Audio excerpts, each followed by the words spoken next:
They told me I was lucky to survive the car crash, as if my life was really worth living in that condition.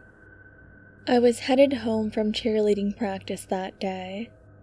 I often think back on that moment, riding in the passenger seat of my boyfriend's car, the AC on full blast to combat the heat. He had just finished up at football practice himself, and we were talking about the big game on Friday, our plans for the weekend, whether or not to stop by Starbucks on the way home. Inconsequential things that seemed so very important at the time. He was so handsome and I was beautiful. Life could go anywhere for us, but we were just enjoying ourselves in the moment. Everything in that moment was just so perfect. Then the semi blindsided us as we were passing through an intersection, striking us on the passenger side and wrapping my boyfriend's Mustang around its front end. It was just your typical case of an overworked trucker falling asleep at the wheel. It's a pretty common thing, really. It was just bad timing for all of us, really.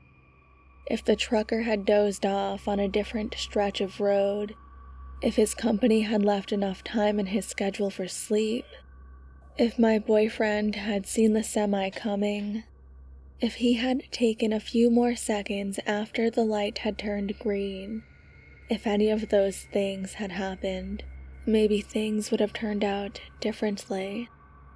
The trucker was killed on impact. This wasn't much of a surprise, given he wasn't wearing a seatbelt.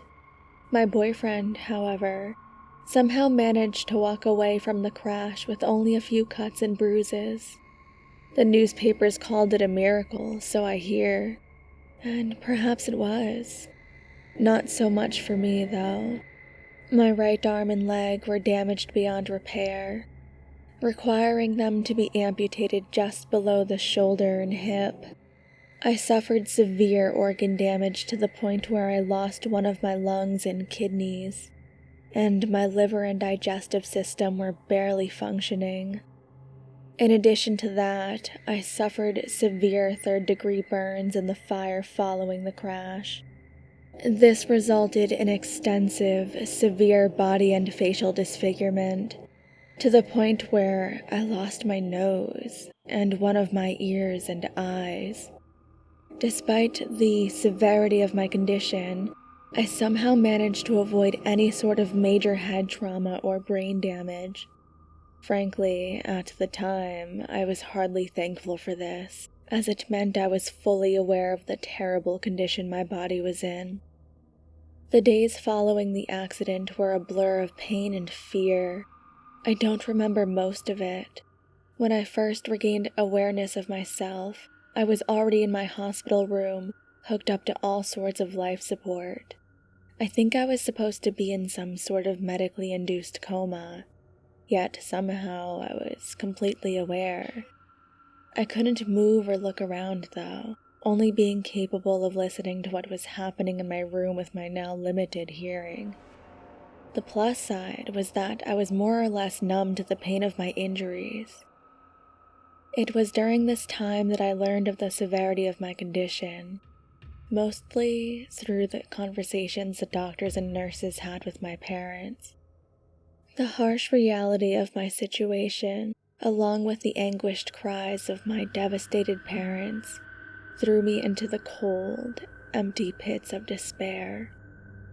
I thought a lot about death for that first couple of weeks.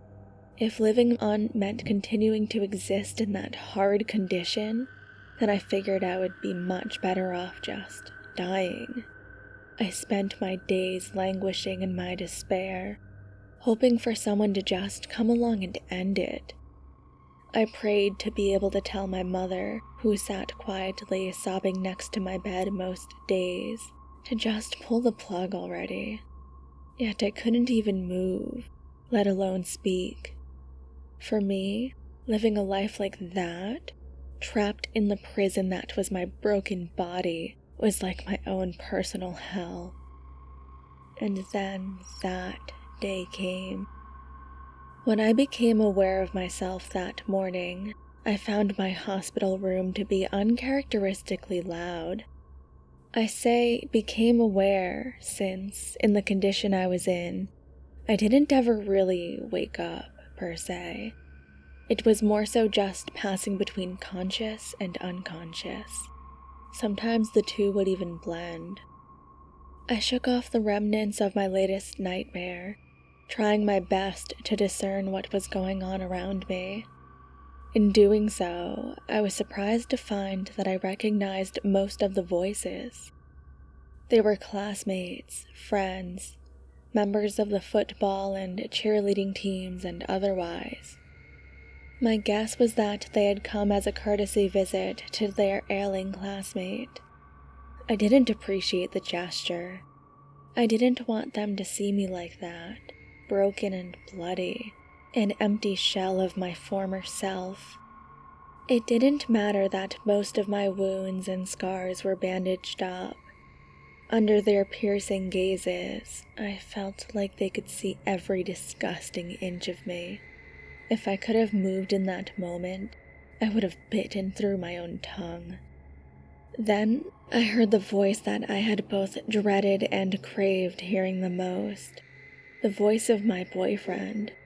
I struggled to fall back into unconsciousness to avoid hearing what he had to say.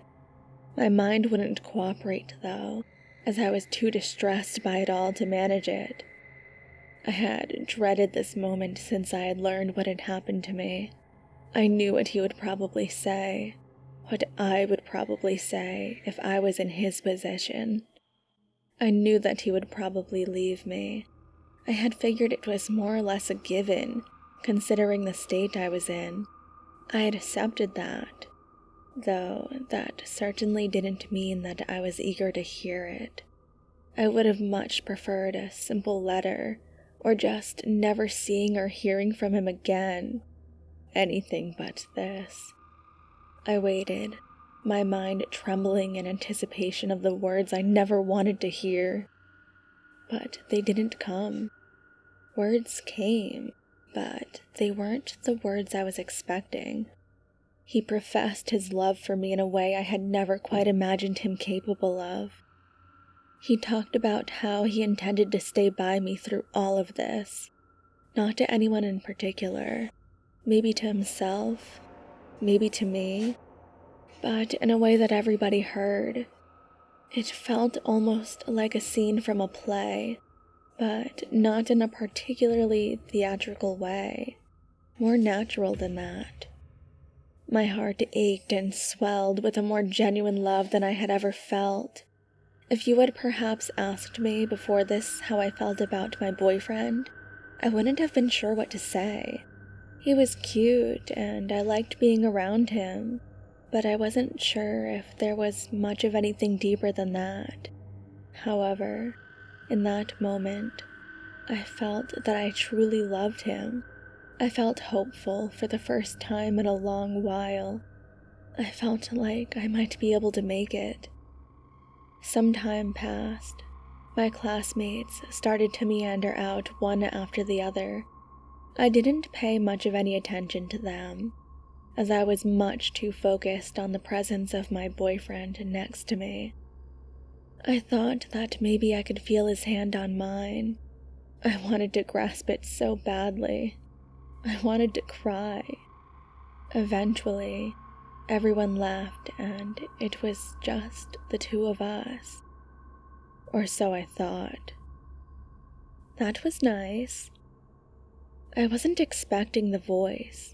I couldn't remember for sure, but I was relatively certain that I hadn't heard it once in the time my class had been here. That's not to say that I didn't recognize the voice, though. It was the voice of my best friend. I couldn't say that I had thought of her much throughout my time in the hospital, but I was genuinely happy to hear her. Yeah, I think so too, my boyfriend replied. So how long do you think you're going to keep this up for? I wasn't sure what they were talking about at first. but I started to get a really bad feeling. I don't know, I suppose until people forget about her or stop caring. He paused. It would be easier if she just kicked the bucket, but it's looking less and less like that's gonna happen. I hope it's sooner rather than later, my best friend replied, her voice flirty.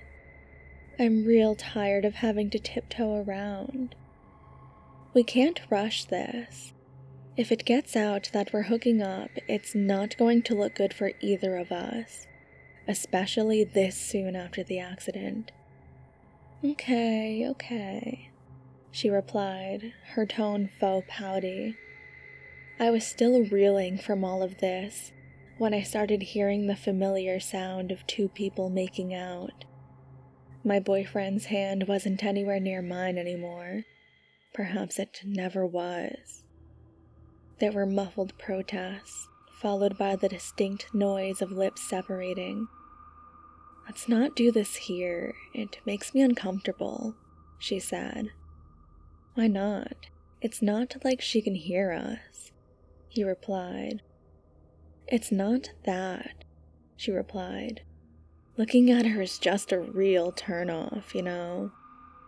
Yeah, she is pretty nasty looking. He paused. You know, I think the room next door is empty. Do you wanna... She didn't reply, opting to simply giggle. I heard the door open and close. I was alone once more. Alone in the truest sense of the word. I felt numb. I didn't want to believe it, but the more I thought about it, the more sense it made. I might have even done something similar to him if our positions were reversed. I wondered how long the two of them had been together. Did it happen after the crash, or perhaps had been going on for long before it? It hardly mattered, really. My emotions were a void of emptiness that I expected to soon fill with familiar despair. In the absence of the little flickering hope that I had been cheated out of, I was certain that everything would seem darker than ever. However, it was not despair that filled that void.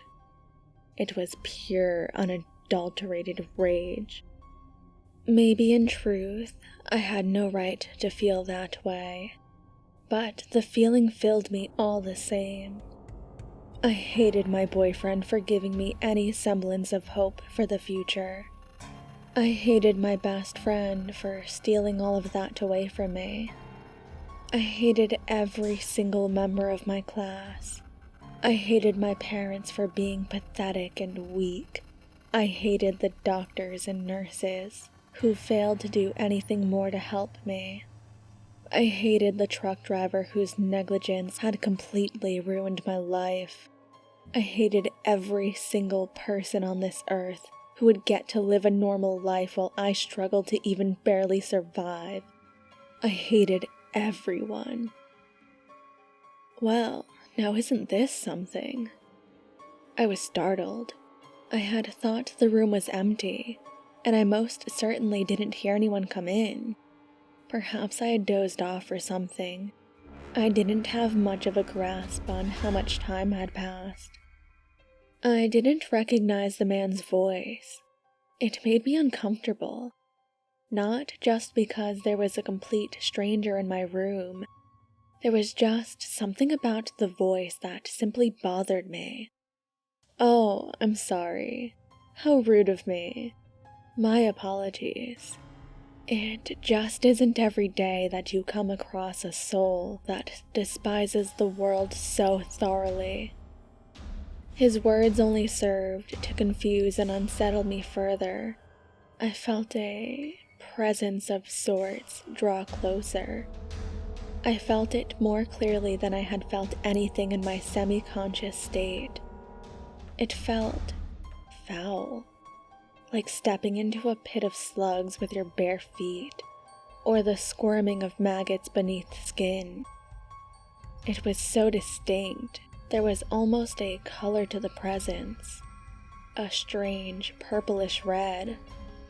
I imagine the ruptured organs the doctor had to scrape out of my body had a similar color. I'm actually quite fond of that description. Somehow, I wasn't surprised that he could hear me. Enough pleasantries. It's about time we got down to business. He paused. How would you like to be whole again? I couldn't think of anything I wanted more. But how could this person possibly fix me? It's not that simple, really. Organs and body parts don't exactly appear out of thin air, and the price is certainly steep. I would pay any price.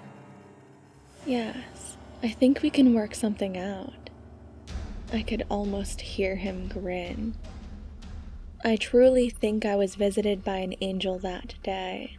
Who but a divine being could give me such gifts? The man didn't lie, though. The cost was certainly steep. But in the end, what I got in return was more than worth the price. I seemed to be doing fine without it anyway. It wasn't easy at first. Moving about was certainly a challenge, but I managed to make it out of the hospital with a little effort. Thankfully, my best friend lived rather close to the hospital, so I visited her first. Her limbs were the closest in size and shape to my own, since we were around the same height and both did cheerleading. I always liked her skin tone a lot more than my own anyway, and she certainly had more than enough to spare. I visited my boyfriend next. He was always really healthy and took good care of himself. As such, in spite of our different genders, he had plenty that I could use. It felt so good when my caved-in stomach swelled up with the newfound organs that he so generously provided for me. I always loved his eye color, and thought that his nose was pretty cute as well. They look even better on me, though. Neither of them admitted to what happened in the hospital room that day. Rather, they seemed like they didn't really know what I was talking about. This didn't change even as I started to take from them. I suppose that's a bit odd, but I don't really care anymore. They were too busy screaming to really say much anyway. Through a few more visits to friends, classmates, family members, and the like, I was able to fill out the various other bits and pieces I was missing. I was finally whole again. But I still felt empty inside, even with all my insides intact and plentiful. There was this hollow place deep inside that I simply had to fill. I needed more. You understand, right? When it comes right down to it, you don't really need all those parts, do you? You already have 2 of so many of them, and there's even a few of them you can live without. I need more. More eyes, more limbs, more mouths, more squiggly bits to make me feel so full inside. I can't get enough. Won't you share with me? Thank you so much for listening, and thank you to the incredible authors that allow me to narrate their stories. This author's links will be in the description.